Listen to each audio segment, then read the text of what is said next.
Somewhere around hour 3, a silent alarm goes off in your body.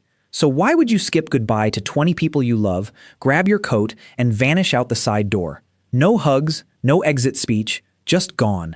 And it feels, in that moment, like the only survivable move you have left. You didn't leave because you stopped caring. A part of your brain had quietly run the numbers and pulled you out before you crashed. There's a name for that move. People call it the Irish exit, the quiet vanish. Skipping the long 20-minute ritual of goodbyes and hugs and "we should do this again," slipping out while everyone is mid-laugh. And you know the guilt that comes with it. The little flash at the door, the text you send an hour later. "Sorry I ghosted, I was so tired." You loved these people. So why does your body treat one last goodbye to them like a threat? Here's the first piece, and it's smaller than you'd think. Leaving quietly isn't rudeness, it's energy conservation. Your nervous system was running low, and the goodbye was going to cost more than you had left in the tank. That's the honest answer, but it's not the whole answer, because to see why one hug at the door can weigh more than the entire party, you have to look at what the party had been quietly charging you the whole night. Every hour you were there, you were working. Not the fun kind of work. You were reading faces, planning what to say next, holding 3 conversations in your head at once, and smiling on cue even when you didn't feel it. That last part has a name. Arlie Hawkschild called it surface acting, performing the warmth you don't actually feel. It looks like nothing from the outside. Inside, it burns fuel. And nobody feels that burn more precisely than the person living inside it.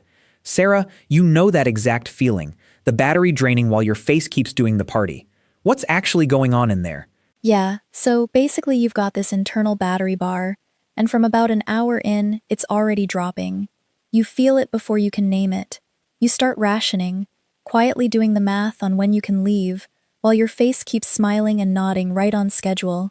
And the goodbye is the worst part, Tom. It's not one goodbye. It's a whole lap of the room.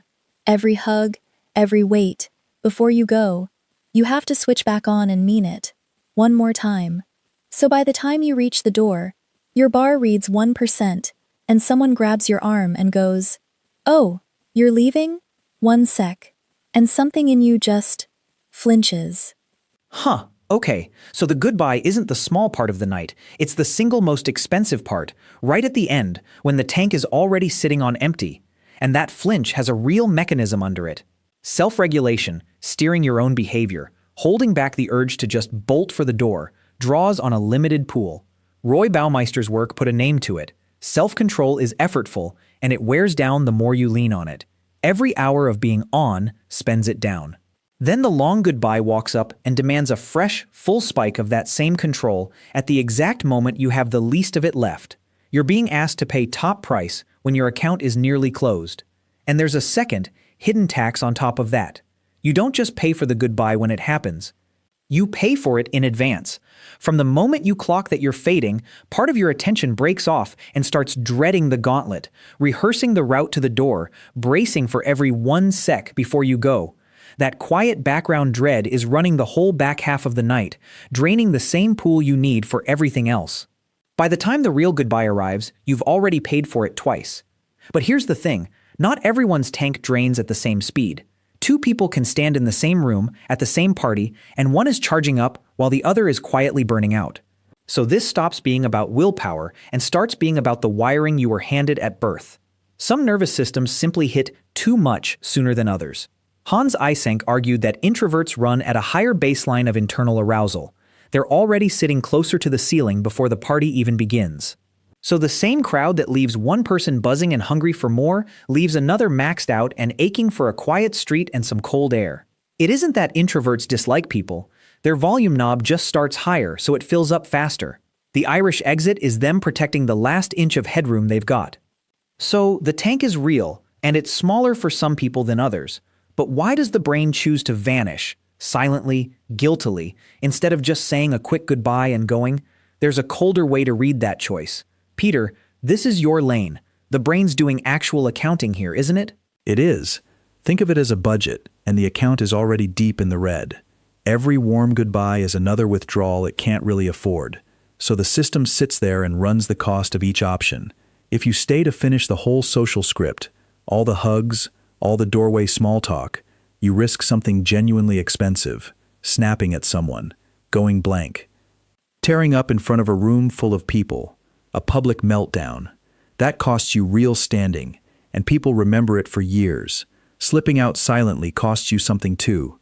A few of them will feel a little snubbed tomorrow, but it's the cheaper loss by far, so the brain picks it. That's not cowardice, Tom. It's triage on a resource that's already bleeding out. Right, so the quiet exit is the brain choosing the smaller bill. It's paying a tiny bit of social capital now to avoid the version of the night that everyone actually would remember. And for some people, that bill runs steeper than for anyone else in the room. There's a real, measured temperament trait behind this. Elaine Aron spent years studying it, called sensory processing sensitivity. Highly sensitive people take in the noise, the flashing lights, the crowd, the sheer density of a party more deeply than most of us do. So the same room isn't just a bit tiring for them. It's a genuinely heavier load on the whole system, all night long. And the goodbye ritual is often the exact tipping point. The last little push that sends an already full nervous system over the edge into a real meltdown. For them, slipping out early isn't avoidance, it's the fire exit, which flips the whole story on the guilt you felt at the door. Sarah, that flood of relief the second you step outside, why does it hit so hard? Because you got out in time. The cold air hits your face, and it's like the pressure just lifts all at once. You didn't leak, you didn't snap, you didn't ruin anyone's night. You spent the very last of your battery walking to your own car instead of on making a scene you'd replay for a week. That relief is your body saying thank you. And here's the part people always miss. You usually leave like that on the nights you loved the most. You're not running from a bad time, Tom. You're guarding a good one. That's the whole thing, isn't it? You leave while it's still good. Think about closing a laptop at 5%. You don't sit there and wait for it to die mid-sentence and corrupt the file you were working on. You save your work and shut the lid while everything is still intact. The Irish exit is that exact move, run on a human being. You leave with the good memory saved to disk, instead of grinding yourself down to zero until the last thing everyone remembers is you falling apart in the doorway. So the guilt has it completely backwards. Slipping out quietly was never the selfish move.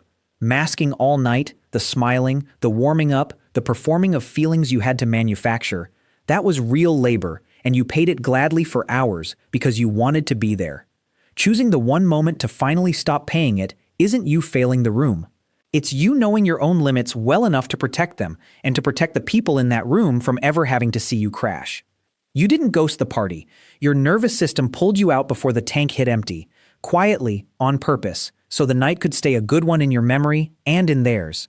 That little flash of guilt at the door was never proof that something is broken in you.